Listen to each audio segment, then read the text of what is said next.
Hello everyone, आप सभी का स्वागत है आपके अपने YouTube channel academic excellence in school में। आज के इस वीडियो में हम सॉल्व करेंगे class 9th subject science worksheet number 77।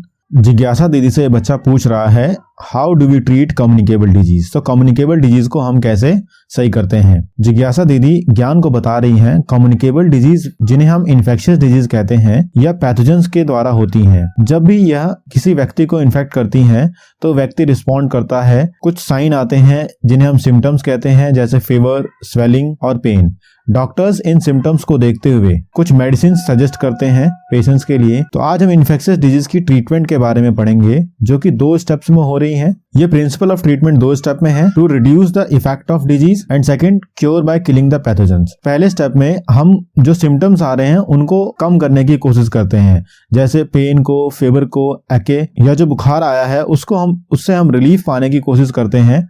और इन क्योरेबल सिम्टम्स को हम कहते हैं सिम्टोमेटिक रिलीफ। जब हम करेंगे तो फीवर, क्वेक, एचए इन सबसे हमें आराम मिल जाएगा। तो इनके लिए जो मेडिसिन दी जाती है इसको मेडिसिन अकॉर्डिंग टू सिम्टम्स दी जाती हैं। नेक्स्ट स्टेप है cure the disease by killing the pathogen. So हम पैथोजन को किल करे भी डिजीज सही कर सकते हैं। एंटीबैक्टीरियल मेडिसिन बैक्टीरिया के अगेंस्ट काम करती हैं, एंटी वायरल मेडिसिन वायरल के अगेंस्ट काम करती हैं, एंटी फंगल मेडिसिन फंगल के अगेंस्ट काम करती हैं, एंटी प्रोटोजोआ के अगेंस्ट काम करती हैं, एंटी हेलमिन्थ्स पैरासाइटिक वॉर्म्स के प्रति काम करती हैं।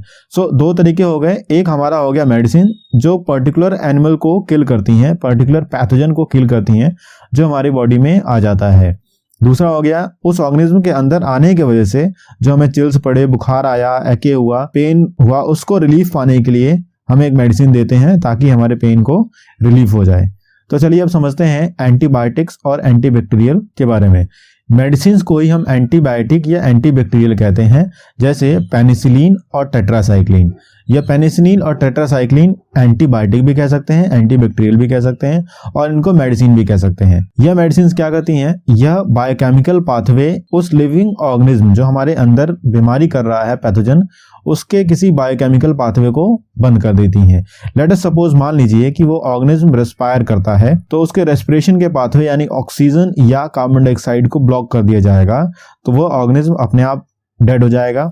या फिर अगर वो ऑर्गेनिज्म डाइजेशन करता है तो उसके डाइजेशन के एब्जॉर्प्शन को बंद किया जाएगा। अगर डाइजेशन करता है तो उसकी डाइजेशन की एब्जॉर्प्शन को अगर बंद कर दिया जाए, वह खाना एब्जॉर्ब ना करे अपनी बॉडी के अंदर, तब भी वह किल हो जाएगा। तो इनका काम होता है कि यह किसी बायोकेमिकल पाथवे को बंद कर दें। यह ध्यान रखने योग्य बात है कि एंटीवायरल ड्रग्स नहीं बनाए जा सकते या बहुत मुश्किल से बनाए जा सकते हैं। हम एंटीबैक्टीरियल ड्रग्स तो बहुत जल्दी बना लेते हैं, जबकि एंटीवायरल ड्रग हम नहीं बना सकते। आप जानते हैं कोरोना वायरस के कारण से कोविड-19 बीमारी होती है। कोविड-19 को क्योर करने में हमें 1 साल लग गया। ऐसा इसलिए होता है क्योंकि वायरस की खुद की अपनी बॉडी नहीं होती, यह बॉडी से बाहर रहता है तो नॉन लिविंग रहता है, इसको कोई फर्क नहीं पड़ता। लेकिन जब यह बॉडी के अंदर आता है, किसी लिविंग बॉडी के अंदर आता है, तो उस लिविंग बॉडी की मशीनरी यानी बायोकेमिकल पाथवे को यूज करने लग जाता है। जब भी हम मेडिसिन बनाने की कोशिश करते हैं इस वायरस के अगेंस्ट, तो यह कहीं ना कहीं हमारे बायोकेमिकल पाथवे को हैम्पर करती है, नुकसान पहुंचाती है। इसलिए वायरस के अगेंस्ट मेडिसिन बनाना बहुत मुश्किल काम है, क्योंकि वायरस हमारी बॉडी के अंदर आके हमारे ही किसी एक पर्टिकुलर सिस्टम को यूज करता है। अगर हमने कोरोना वायरस के प्रति मेडिसिन बनाई तो कहीं ना कहीं वह लंग्स को इन्फेक्ट करेगी। इसलिए हमें बहुत समय लगा वह मेडिसिन को चुनने में, टीका को प्राप्त करने में। अब गवर्नमेंट ने 15 जनवरी से टीका लगाना शुरू भी कर दिया है। आपकी बारी आए तो आप भी जरूर लगाएं। सो अब क्वेश्चन करते हैं, what are the 2 ways to treat a disease.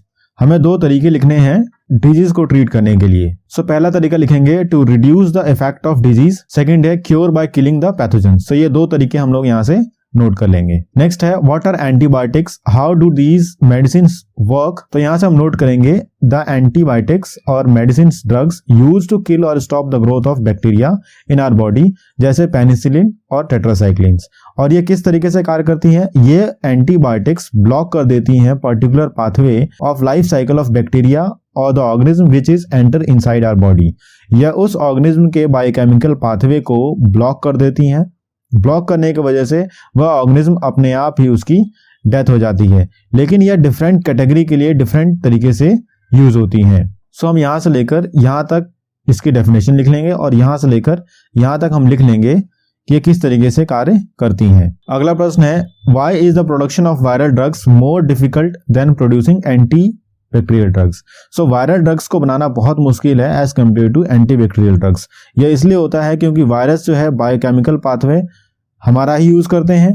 Virus हमारी बॉडी के अंदर हमारी ही मशीनरी के टूल्स को यूज करते हैं। चाहे कितनी भी कोशिश हो जाए लेकिन वायरस हमारे ही मशीनरी को यूज, तो ये 3 पॉइंट्स हम यहाँ से नोट कर लेंगे। फोर्थ क्वेश्चन है, what are infectious disease, name any 3 such disease. So infectious disease कौन कौन सी हैं और ऐसी 3 डिजीज के नाम लिखेंगे। सो इन्फेक्शियस डिजीज में हम पहले लिख देते हैं कोविड-19। कोविड-19 डिजीज जो है इन्फेक्शियस डिजीज है, एक इन्फेक्टेड पर्सन से न्यू हेल्दी इंडिविजुअल में फैलती है। दूसरा लिखते हैं मलेरिया। तीसरा लिखते हैं डेंगू। डेंगू भी मच्छर से फैल जाता है एक व्यक्ति से दूसरे व्यक्ति में। Thanks for watching. Do like, share, comment and subscribe our channel for further learning. Thank you.